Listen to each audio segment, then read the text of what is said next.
So this is part 2 of my video. So if you want to control, a population, what you do is you remove the power from the masses and centralize it around yourself. And this is what made America so different, was that the founding fathers took the power that was centralized in the monarchy in Britain and the European countries and spread it out among the people.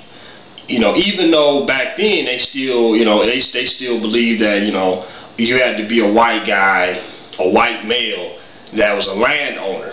They still had the gentry or aristocracy type hookup back then, but still the form of government that was given still covered the basis of all men.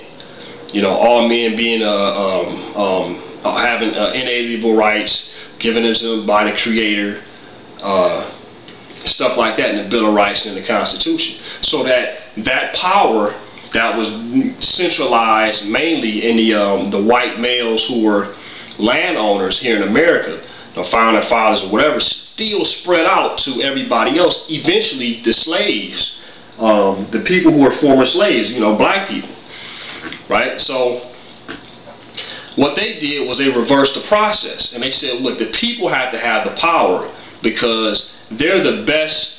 They're going to have the best interest, their own best interest in mind, so therefore the government's ability and to govern will be placed in check by the people, because they're the ones that's going to be controlling it. Right? Now, if you reverse the process like what has been done now through like the Federal Reserve, right? The founding fathers didn't want a central bank to control America's currency and economy, like the Bank of England.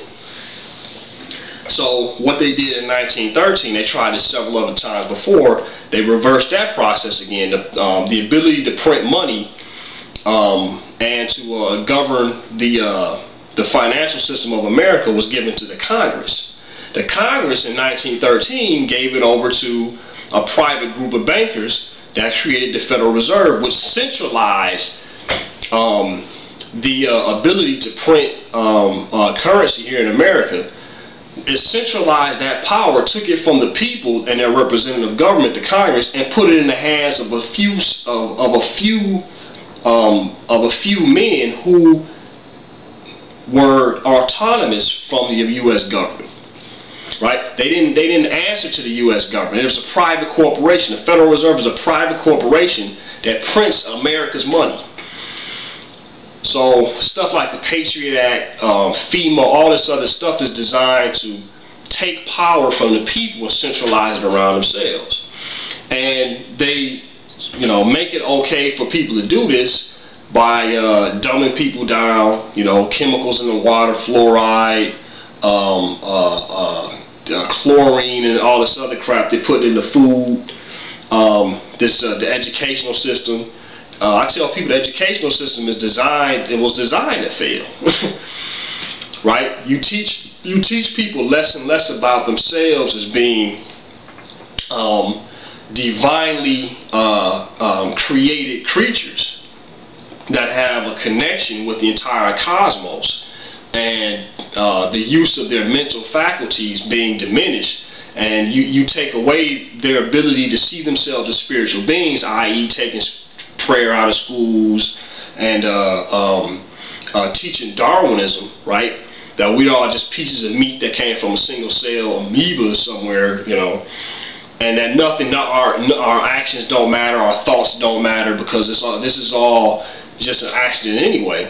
You take people's ability to see themselves as a spiritual, divine, conscious being, or divinely created, inspired conscious being, because we're creating the image and likeness of God, and you have the ability to control them, because the aristocracy, they see themselves as divine beings and spiritual beings. They try to, they got all these scientists around the world studying consciousness, but they want to remove that power from the people. So that if you don't know, then you're ignorant of what the deal really is and who you really are.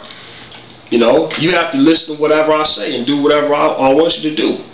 So a lot of the problems in the society coming all the way down to relationships is because people don't have their own values, or they have they use the wrong tools to evaluate what's important in life, right?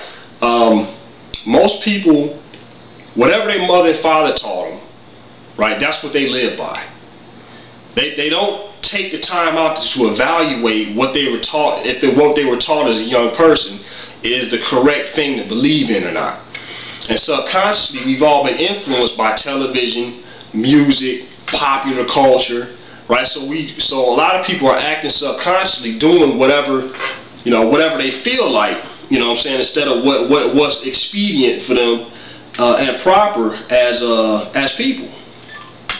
So a lot of these, coming all the way down to relationships, I look at the way people behave, and it's clear, nobody wants to be a failure. Nobody grows up and says, oh, I want to be a failure in life in my relationships. I want to be a failure in life in business and family. But people are behaving in a manner that is not conducive to success, because they're operating off these subconscious programs that are designed to destroy their ability to make decisions, proper decisions. And so if you're getting your information off of TV or what your friends are saying, right, rather than applying the original blueprint, which is the Word of God, it's the reason why God said human beings should behave in certain ways and shouldn't behave in certain ways. It's not like God didn't want nobody to have fun, but if certain things aren't, if certain things in our society aren't approached in a certain manner, then things get out of control and we end up destroying each other, which is what we're doing now. There's more slavery. There's more slavery in the world now than there ever was before. Sex slaves, people, kids being used as child soldiers, sweatshops, you name it, right? We're destroying each other. There's more destruction in relationships now around the world than there ever has been. There's more debt. There's more economic usury and economic slavery than ever has been before. But at the same time, here in America, we eat more than we ever have before. We spend more money. We get more entertainment. But they're killing us it's fattening us up for the kill. So anyway, I don't know. This was just a rant because I got to go do some training. So this is probably one of the last videos I'm gonna do for a while. But I just kind of wanted to get that off my chest. The reason why people are so messed up is because their tools of evaluation for what's important in life is completely messed up, and they're using the wrong tools, or they don't have any. So I encourage people, to pray, and to look to the Lord for what you really, what you really should believe and about yourself and what's going on in the world today, because it's about to end as we know it. So anyway, y'all stay up.